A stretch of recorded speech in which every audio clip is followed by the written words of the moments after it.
आपकी तरफ मैं रुक रहा हूं। अनुमा जी, सरकार से सवाल पूछे जाते हैं और विपक्ष का काम है किसी भी मुद्दे पे आप सवाल पूछें, लेकिन ये क्या देश की सियासत में देखने को मिल रहा है?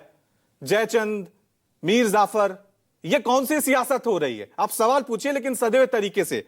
ये जयचंद वाली भाषा कौन सी भाषा है? रवि जी नमस्कार। आपने 9.5 मिनट बीजेपी के प्रवक्ता को दिए हैं, तो मेरी बात भी सुनिएगा।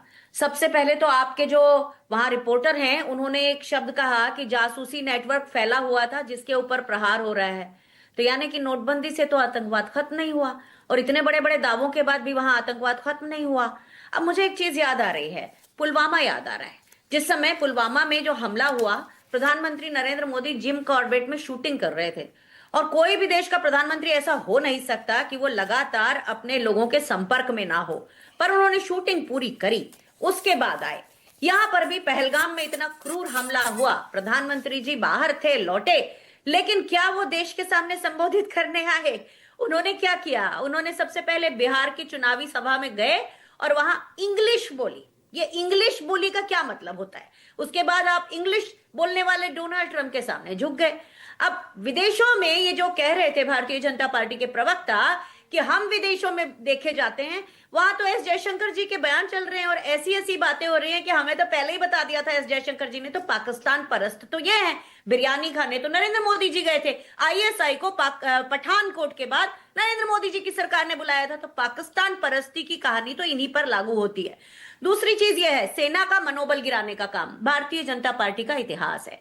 कारगिल युद्ध के बाद जब कारगिल जुलाई में खत्म हुआ 1999 में, और उसके बाद जब सितंबर में चुनाव हुए, तो इन लोगों ने पीछे कारगिल के शहीदों के फोटो लगाकर वही चुनावी सभाएं शुरू कर दी थी, जैसी पुलवामा में की थी और जैसी अब की जा रही हैं। लेकिन उस समय जनरल वेद मलिक ने प्रधानमंत्री अटल बिहारी वाजपेयी से कह दिया था कि सेनाओं को राजनीतिक मोहरा मत बनाइए, और उस समय उन्होंने बात भी सुनी थी। आज का नेतृत्व देखिए, सस्ती पिक्चर देख के आए हैं, कहते हैं पाताल में जाएंगे। अरे भैया, पाताल में जाओ कि इधर जमीन में जाओ, पर ढूंढ कर तो लाओ। जिन आतंकवादियों का घुसना आपने आसान कर दिया, इतना इंटेलिजेंस फेलियर कर दिया। मैं एक देश की सेनानी रही हूं, सिपाही रही हूं, कभी भी यूपीए या कांग्रेस की सरकारों में कभी भी, इसको अंडरलाइन 3 बार करिए, कभी भी सैन्य ठिकानों पर हमला नहीं हुआ। सैन्य ठिकानों पर हमला नहीं हुआ।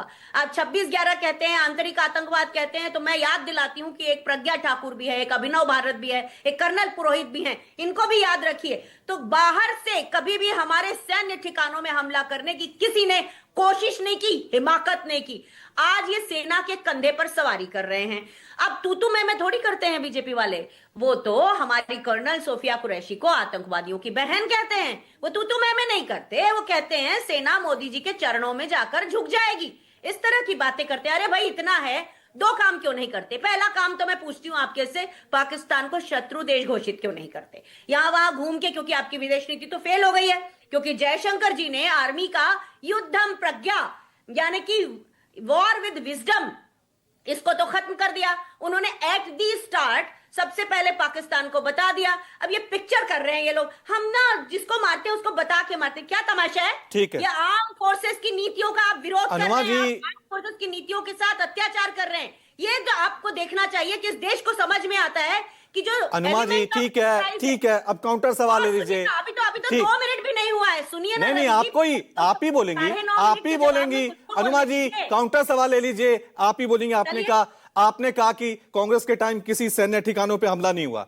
क्या ये कंपटीशन है कि हमारा इतना हमला उतना हमला हुआ? 26/11 आपके वक्त हुआ, दिल्ली में कई हमले होते थे, उस वक्त आपके वक्त हुए, और सेना के जवानों की बैट की टीम ने अटैक किया था सेना के जवानों पर, वो तो तब भी हुआ था ना। ये कंपटीशन है क्या कि आपके वक्त ऐसा हमला हुआ, वैसा हमला हुआ? ये वाली पॉलिटिक्स से आप सवाल पूछेंगे? रवि जी, सुन नहीं रहे आप? मैं अंडरलाइन 3 बार किया, सेना के ठिकानों पर करने की हिमाकत नहीं थी, कभी नहीं हुई। सुनिए इसको, आप इसको यहाँ वहां करके ट्रिविलाइज मत करिए। 26/11 रवि जी, मैं बहुत क्लियर 8वीं बार कह रही हूँ, अरे सेना के ठिकानों। अनुमा जी, यही तो कह रहा हूं, ये कंपटीशन है क्या? ये कंपटीशन है कि आपके टाइम सेना के ठिकानों पे हो गया, हमारे टाइम 26/11 हो गया। मतलब ये कंपटीशन है, हमारे टाइम 26/11 हुआ, इनके टाइम सेना के ठिकानों पे हुआ। अगर आप जैसे प्रतिभावान पत्रकार नहीं समझ पाएंगे, मैं अंडरलाइन कर रही हूँ, फौजी हूँ, अंडरलाइन करूंगी। ठीक है। अन्य ठिकानों में नहीं हुआ। एक सेकंड। और एक चीज, हम आज एक और सवाल पूछते हैं कि अगर ट्रंप बार बार कह रहे हैं तो ट्रंप को मानसिक रूप से असंतुलित घोषित क्यों नहीं करते? क्या प्रॉब्लम है? करिए ना, कहिए, बीच बीच में क्यों आता है? जब ट्रंप बोलता है तो हमारे विदेश मंत्रालय का एक प्रवक्ता जाके उसका जवाब देता है। क्यों भाई? जयशंकर जी क्यों नहीं दे सकते जवाब? उनसे जब पूछा गया, अभी 2 दिन पहले एक पत्रकार ने पूछा कि क्या आपने उन 26 तारीख के 22 अप्रैल के आतंकवादियों को पकड़ा? तो कहते हैं नहीं नहीं, हमने आइडेंटिफाई कर दिया और उसमें भी हकला गए। क्या आपको सच नहीं दिखता? सच नहीं हकलाया करता, बहुत सीधी बात है। ठीक है और अनुमा जी, लेकिन राजनीतिक इस्तेमाल, ठीक है, सवाल ले लीजिए, आपसे ही पूछ रहा हूं। निशिकांत दुबे सवाल उठा रहे हैं कि 1991 में एक समझौता हुआ भारत पाकिस्तान के आपकी सरकार के दौरान की मूवमेंट की जानकारी दी जाएगी, युद्धाभ्यास की जानकारी दी जाएगी। 1950 की वो बात कर रहे हैं, नेहरू लियाकत समझौते की बात कर रहे हैं। तो आपके टाइम भी ऐसे कई समझौते हुए भारत पाकिस्तान के दौरान? ये सवाल तो आपसे भी पूछे जा रहे हैं बीजेपी की तरफ से।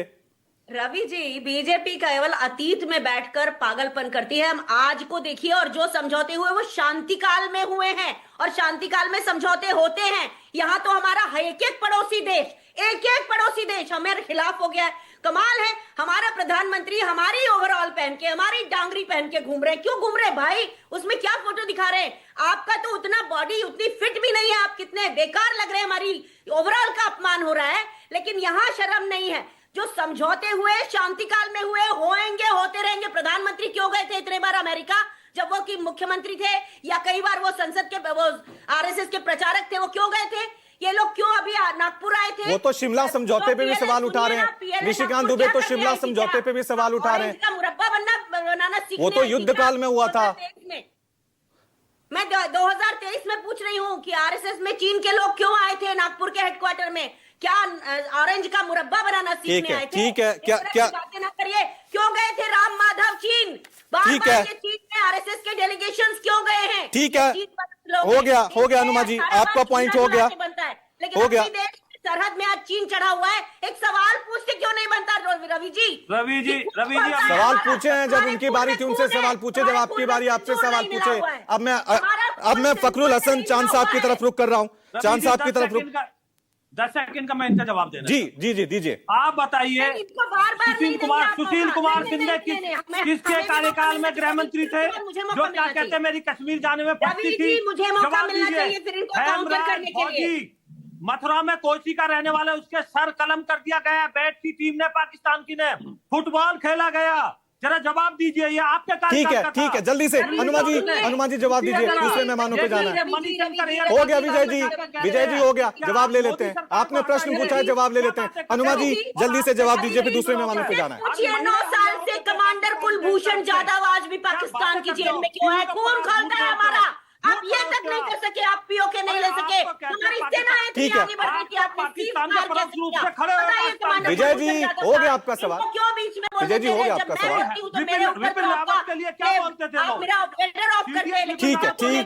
ठीक है, मैं दूसरी तरफ जा रहा हूँ। समाजवादी पार्टी के प्रवक्ता फखरुल हसन चांद साहब, ठीक है, चांद साहब हमारे साथ बने।